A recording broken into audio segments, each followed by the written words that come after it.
ඉතින් මේකෙන් තනි තනිව තමයි තමුන්ට අයින් වෙන්න පුළුවන් වෙන්නේ. සමූහයක් වශයෙන් අයින් වෙන්න බෑ මේකෙන්. සමූහයක් වශයෙන් හැම වෙලාවෙම කරන්නේ සසරේ යන වැඩ.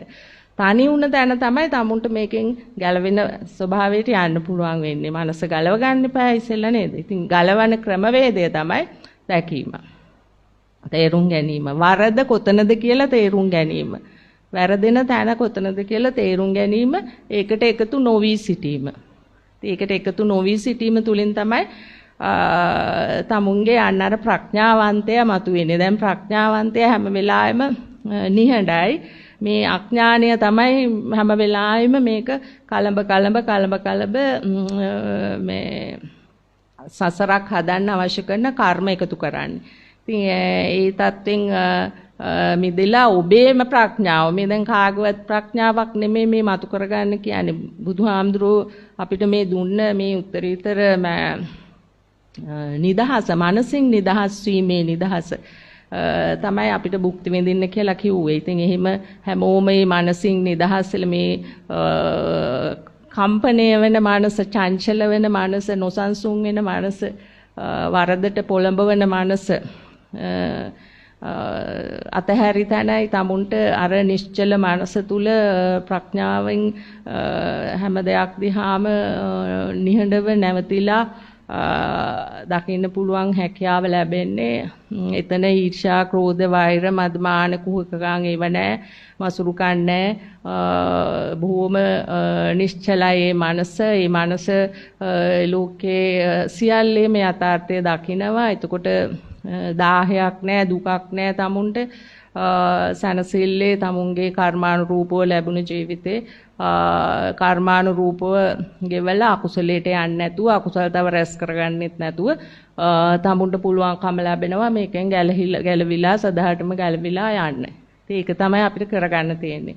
ඒක කරගන්න ඔගොල්ලන්ගේ අන්නර ඡන්ද, චිත්ත, විරිය, විමර්ශා කියන අර සතර ඉර්ධිපාද අවශ්‍යයි ඔගොල්ලන්ට. ඔගොල්ලන්ට ඒකට බලවත් කැමැත්තක් තියෙන්න ඕන. සිත අගතියට යන වෙලාවේ එකෙන් අයින් වෙන්න. ඒ වගේම බලවත් කැමැත්ත වගේම ඒ කැමැත්ත කියන සිත බලවත් වෙන්න ඕන හැම වෙලාවෙම. එතෙන්ට වීරිය එකතු වෙන්න ඕන හැම වෙලාවෙම. ඡන්ද, චිත්ත, විරිය, විමර්ශා. එතන විමසුම් ඇස ක්‍රියාත්මක වෙන්න ඕන. එතන ප්‍රඥා ඇස හැම වෙලාවෙම ක්‍රියාත්මක වෙන්න ඕනේ. ඒ සිතෙන් අයින් වෙන්න. නැත්නම් ඒ සිත තුල හිත හිතා යන ස්වභාවයක් තුල තමයි මේ සංසාරේ හැදෙන්නේ ඔයගලන්ගේ. ඉතින් දැන් ඕගොල්ලෝ ඒක සිද්ධ වෙන මොහොතේ තමයි දකින්න ඕනේ. මේකට තමයි මේ මොහොත කියලා කියන්නේ. සිත චංචල වෙලා අකුසලයේ පැත්තට හැදෙන වෙලාවේදී එතන ගොඩ ප්‍රශ්න තියෙනවා. මිත්‍යා දෘෂ්ටිකයි එතන. ඊගාවට එතන මේ මිත්‍යා දෘෂ්ටිය තුල සිද්ධ වෙන හැම දෙයක්ම මිත්‍යාව පැත්තට බරයි, අකුසලයේ පැත්තට බරයි. ඇලීම් ගැටීම් ස්වභාවය තුල අන්තවාදී වෙනවා. ඒ මනස දැන් ඕගොල්ලෝ මේ ජීවිතයේ එදිනෙදා කරන දේවල් එක්ක බලන්න ඕන මේක. හරිද?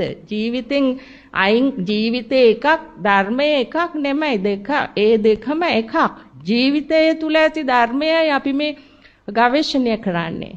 ධර්මතාවයන් අපේ ජීවිතය තුල තියෙන අපි ඇලෙමින් ගැටෙමින් මේ ජීවිතය කියන එක තුල රැඳිලා ඉන්න ස්වභාවය තමයි අපි මේ දැන් ගවේෂණය කරන්නේ. මේ මනස ගවේෂණය කරනවා කියලා. ඔබ කරන හැම දෙයක්ම ඔබේ සසර හදන ස්වභාවයක් තියෙනවා දැන්. ඕගොල්ලන්ගේ මොකද ඒ කෙලෙස් වලින් නිසා ඒ සිත සකස් වෙන්නේ. ඔගොල්ලෝ හිතන දේ, ඔගොල්ලෝ කියන දේ, ඔගොල්ලෝ කරන දේ, ඒ හැම දෙයක් තුලම සසර තියෙන්නේ ඔයගලන්ට. හැම වෙලාවෙම ඒක නිසා තමයි දුක පීඩාව තියෙන්නේ. දුක පීඩාව තුල තමයි සසර හදන්න පුළුවන්කම ලැබෙන්නේ. දුකක් නැත්තම් සසරක් හැදෙන්නේ නැහනේ නේද? අකුසල් කෙරෙන්නේ නැහනේ දුක නැත්තම්.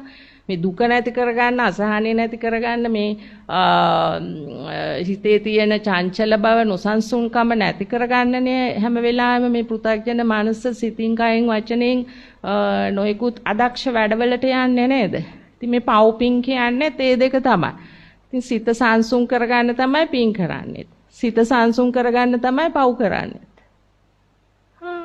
ඔව්. සිත සංසුන් කරගන්න තමයි පව් කරන්නේ. නැද්ද? නැද්ද? සිත සංසුන් කරගන්නමයි පින් කරන්නේ.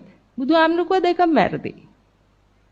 දෙකෙන්ම හිත සංසුන් වෙන්නේ නැහැ. සිත තව තවත් චංචල වෙනවා. සසරක් හැදෙනවා යන්න වෙනවා දිගින් දිගට. මේ දෙකෙන් අයින් වුණොත් ඔබ නවතර වෙනවා. කර්ම සකස් වෙන්නේ නැහැ. මනසට ආයෙත් යන්න බෑ. ගමන් කරන්න බෑ. හැකියාව නැති වෙලා යනවා. ගමන නවතිනවා. එතකොට අපි දැන් කරන එක තමයි මම කලින් කිව්ව එක සසර ගමන හදා ගන්න එක. ඒක අතෑරි තැන තවත් කරන්න දෙයක් නැහැ. අතාරින්න විතරයි තියෙන්නේ. අන්න බුදුහාමුදුරුවෝ කිව්ව අතෑරීම නේද? අන්න අතෑරීම. මොකද අතාරින්නේ? ඈ? අන්න හරි. ඔව්. ෆෝම් වෙනවා හැම වෙලාවෙම. හැම වෙලාවෙම හැදෙනවා. ඒකට බැඳෙනවා. එතකොට සසරේ යano ඉවරයක්. ඒක කඩන්න ඕන කොයි වෙලාවේද? අන්න හරි. මනස සකස් වෙන මොහොතේ කඩන්න ඕන. ඒක තමයි මේ මොහොත කියලා කියන්නේ. ඒක දැක්කේ නැත්තම් මේ මොහොත වෙන්නේ නැහැ. නොදැකීම තුල සසර. දැක්කොත් තමයි මේ මොහොත වෙලා ඒක කැඩෙන්නේ. නිශ්චල වෙන්නේ. සංසුන් වෙන්නේ. දැන් ඒක එහෙමම වෙනවද කියලා දැන් තමුන් අත්දකින්න බෑ. නේ? ඇහුවට මදිනේ. නැත්නම් සසර නතර වෙන්නේ නැහැ නේ. ඒක අහලා අර දිගේ ගියොත් යන්න ගියොත් සසර නතර වෙන්නේ නැහැ. දැන් සසර නතර වෙනවද කියලා බලන්න ඕන කරලා ඒක. එහෙනම් කරන්නම වෙනවා. සුනාත ධාරේත චරාත ධම්මේ කියවනේ බුදුහාමුදුරුවෝ. සුනාත අහන්න හරි දේ. ඊට පස්සේ ඒක තේරුම් ගන්න. ඊට පස්සේ ඒකේ හැසිරෙන්න කිව්වා. හැසිරෙනවා කියන්නේ මොකද? ඒක ක්‍රියාත්මක කරන්න ඕන Taman තුල. කරන්න තියෙන්නේ මොකද්ද? දැකීම විතරයි කරන්න තියෙන්නේ. දැකීම තුලින් ඔබට ඒ සියල්ල තේරුම් යනවා, අවබෝධ වෙන්න පටන් ගන්නවා. ප්‍රත්‍යක්ෂ වෙන්න පටන් ගන්නවා. එළියෙන් නෙමෙයි තමුන්ගේ ඇතුළාන්තයෙන්ම. ප්‍රත්‍යක්ෂය කියන්නේ තමුන්ගේ ඇතුළාන්තයෙන්ම අවබෝධ වෙන ගැඹුරුම තැන, අත්දකින්න තැන. අපි දැන් පෘථග්ජන මානසෙන් කරන්නේ හැම වෙලාවෙම එළියෙන් අපි ගත්තු දෙයක් අපි ඇතුලේ හදාගෙන අපිට ඕන විදියට ඒක හරි කියලා ඒක තුල ජීවත් වෙන එක තමයි දැන් කරන ස්වභාවය.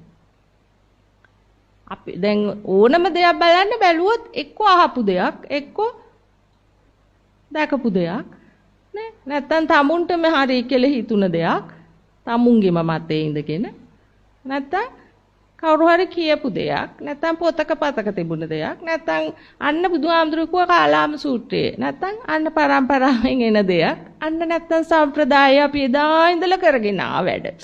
ඒවා අතර කරන්න බෑ එදා ඉඳලා. ඉතින් ඔන්න කියන්නත් ගන්නව ආත්මුතු පරම්පරාව. නේද? මේක කොහෙද තියෙන්නේ? සකස් වෙන සිතේ. පරම්පරාව තියෙන්නේ කොහෙද? සකස් වෙන සිතේ. සම්ප්‍රදාය තියෙන්නේ කොහෙද? සකස් වෙන සිතේ. පොත්පත් තියෙන්නේ කොහෙද? මේ පහ හරහා ගත්තු ඊට පස්සේ ඒවා රචනා කරලා හදාගත්තු ලෝකය. නේ? පන්සල් යන්න කියලා හිතලමද ගියේ නැත්නම් අනිත් අය යන්න නිසාද? හිතලමද ගියේ? හිතාන්නම උනේ අනිත් අය මේකෙන් දැකලා නිසානේ. දැන් මේකෙන් ඇහුව නිසානේ. නැත්නම් යනවද? සිල් ගන්න හිතුනේ. මේකෙන් ඇහුවා මේකෙන් දැක්කා. ඊට පස්සේ ඇතුලෙන් හදාගත්තා. ඒක හොඳයි කියලා මෙයා ඉතින් හොඳට ඒක මේව කළා උඩටම ගන්නවනේ. ඒක මාර සිතුවිලි මෙයා කියන්නේ නේද? දැන් ඔය සිල් ගන්නවා කියන එක අපි නිකන් මේ උදාහරණ හරියද මේවා මොකුත් මේ අන්ත නෙමෙයි අන්ත වලට යන්නේ නැතුව අන්ත දෙකෙන් මිදිලා අහන්න මධ්‍යස්ථ